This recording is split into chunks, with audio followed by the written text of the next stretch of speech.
I have it's to take a Mishawaka. step back. That's Main Street, Douglas in Maine. Well, it is pitch white out there right now. So if you are about to get off of work or maybe go pick the kids up, you have to be careful out there. In fact, we have several travel advisories in our area as we speak. I think one was just added to the long list, right, Andrew? That's right. Fulton County down in Rochester, Fulton areas, that was just added to the travel advisory. And again, what these just mean is that roads are going downhill. Certainly you can still travel in these areas, but there will be stretches of roadways that due to an accident you may not be able to pass on through. And again, this just kind of asserts the extra caution needed out on the roadways for the rest of this Wednesday. And the main message again that I still want to keep getting the point across, it's not about the amount of snow that will fall, it's the visibility with the rate that this snow is coming down during our evening commute. This is the issue that is going on across Michiana. And again, our roads looking entirely different right now than what many of us woke up to for today.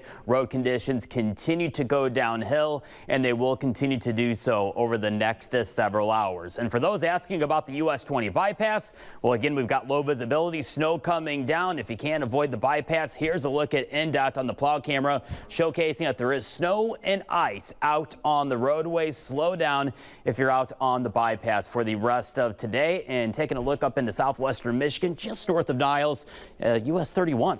Look at that snow and ice out there onto the roadways, slowing down travel. Live look at First Alert Weather Radar. We're seeing the snow overspreading most of Michiana right now, continuing to still filter on in over towards Warsaw, Pierceton, Syracuse, over towards LaGrange and Sturgis areas. These darker deep blues, that's where the heaviest snow is falling. And this is where visibility right now is at a quarter of a mile or just under that. And most of that is centered right up and down the US 31 corridor from Argus, Plymouth up towards Lakeville, South Bend, Mishawaka, Granger, getting into Elkhart and up towards Buchanan, Niles away with these pockets of heavier snow. And this trend will continue, I think, for at least the next few hours of some of these heavier snowfall rates coming on down. And by the time this is all said and done, most of us in this darker blue, we haven't changed these numbers at all, pick up around 4, maybe 5 inches of snow. And down and along south of US 30, we're talking Warsaw, Rochester, Winamac areas, picking up anywhere from around 2 to 4 inches by daybreak Thursday morning. Putting this hour by hour with First Alert Weather Future Track. This is brand new data, which you are taking a look at right now. You see the area-wide snow moving on through Michiana between now and about 6, 7 p.m. And then once we get into 8, 9, 10 p.m., becoming more scattered, more isolated as we head towards tonight. And then we first alert ahead to daybreak Thursday morning for a lake effect snowfall band with scattered flurries with that as well. And that's going to keep roads, I think, in tough shape for tomorrow morning's commute.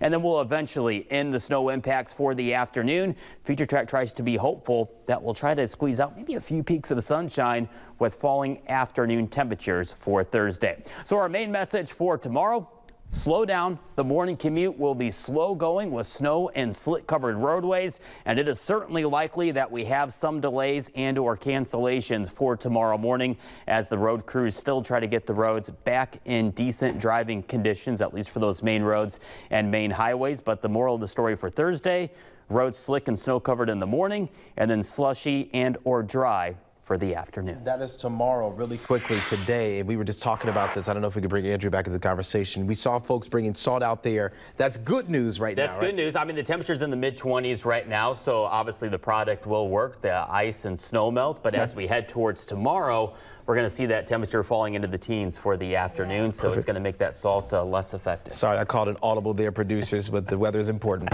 We appreciate you. Andrew, thank you. It's time for our question of the day. What should the Gulf of Mexico, America, be called? Yeah, we were just talking about the big international